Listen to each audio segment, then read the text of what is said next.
दोस्तों, चंद्र ग्रहण क्या लगा मानो देश और दुनिया को ही ग्रहण लग गया। अभी आपको पता होगा, सुबह में आपने खबरें देखी होगी कि चंद्र ग्रहण के कुछ ही घंटों बाद आज की बीती रात में भूकंप आया। हमारे देश भारत और दुनिया के और भी कई देशों में कई जगहों पर भूकंप के बड़े झटके महसूस किए गए और इस प्राकृतिक दुर्घटना में कई लोगों की जान भी चली गई। लेकिन इसके बाद अब हमारे देश में एक और बड़ी दुर्घटना की खबर आ रही है। दरअसल उत्तर प्रदेश के अलीगढ़ में 70 मजदूरों से भरी बस में आग लग गई। हाई टेंशन लाइन गिरने से कई लोग झुलस भी गए। कई लोग सीरियस है, अस्पताल में भर्ती हैं, जिनका इलाज चल रहा है। उत्तर प्रदेश अलीगढ़ की यह घटना है। बस के ऊपर रखी चारपाई में तार फंस गया और इसके चलते इस बस में आग लग गई। मौके पर तुरंत फायर ब्रिगेड की गाड़ियां पहुंची और परिस्थिति पर नियंत्रण पाया गया। लेकिन जैसा कि आपको पता होगा दोस्तों की एस्ट्रोलॉजी साइंस यानी कि ज्योतिष विज्ञान और कई खगोलविद महान पंडित जो है वो कहते हैं कि जब भी ग्रहण लगता है तो उसके कुछ दिन पहले और उसके कुछ दिन बाद तक देश और दुनिया पर कई बड़ी दुर्घटनाओं का खतरा मंडराए रहता है। और ऐसे में आज ही देश और दुनिया में दो बड़ी घटनाएं देखने को मिली। सुबह सुबह भूकंप आया था देर रात और इस भूकंप की वजह से नेपाल में तो 6 लोगों की मौत भी हो गई। हमारे देश भारत में भी दिल्ली, उत्तर प्रदेश समेत 7 राज्यों में भूकंप के झटके महसूस किए गए। नेपाल में भूकंप की तीव्रता थी 6.3 और ये इस साल का सबसे बड़ा भूकंप रहा। यहाँ तक कि वहाँ की आर्मी भी मैदान में उतर चुकी है और भी कई लोगों के जान जाने की इसमें संभावना बताई जा रही है। हालांकि 6 लोगों के शव अभी तक बरामद किए गए। भारत की बात करें तो दिल्ली, उत्तर प्रदेश समेत भारत के 7 राज्यों में भूकंप के झटके महसूस किए गए। राजधानी दिल्ली, उत्तर प्रदेश वगैरह में रात में ही कई लोग सड़कों पर निकल आए अपने घरों को छोड़कर। इनके कुछ वीडियोज भी सोशल मीडिया पर वायरल हो रहे हैं, आपने देखे होंगे। भारत, चीन और नेपाल,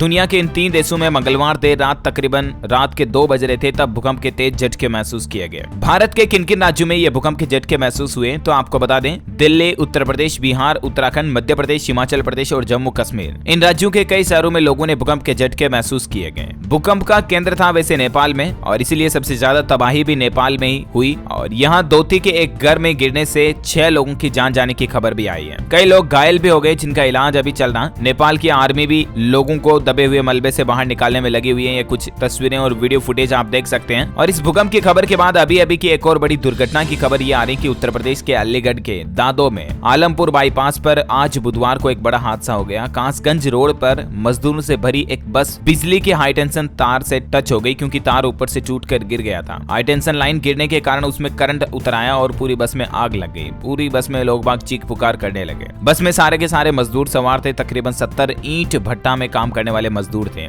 वह महोबा से अलीगढ़ की ओर आ रहे थे। इन सभी को थाना पाली के खुर्दिया गांव में एक भट्टे पर काम करने के लिए ले जाया जा रहा था। तभी दोपहर में ही यह हादसा हो गया। इस हादसे में 12 से ज्यादा मजदूर गंभीर रूप से घायल हुए। हालांकि गनीमत ये रही दोस्तों की अभी तक इस घटना में किसी के जान जाने की खबर नहीं आई है। 2 ऐसे मजदूर हैं जिनकी हालत बहुत ज्यादा सीरियस है, गंभीर है। यहाँ पर बिजली विभाग की लापरवाही भी सामने बताई जा रही है क्योंकि हाई टेंशन लाइनें काफी पुरानी हो चुकी है, जर्जर हो चुकी है और इसलिए जल्दी टूट गई वो। बहरहाल हम सभी घायलों के जल्द स्वस्थ होने की प्रार्थना करते हैं भगवान से, ईश्वर से, और इस घटना में किसी की भी जान न जाए, यही हमारी इस प्रकृति से, इस यूनिवर्स से प्रार्थना है। दोस्तों, चंद्रग्रहण के बाद अक्सर ऐसी घटनाएं, प्राकृतिक घटनाएं, सुनामी, भूकंप वगैरह देखी जाती हैं, इसलिए हम सबको सतर्क और सावधान रहना चाहिए। जय हिंद, जय भारत।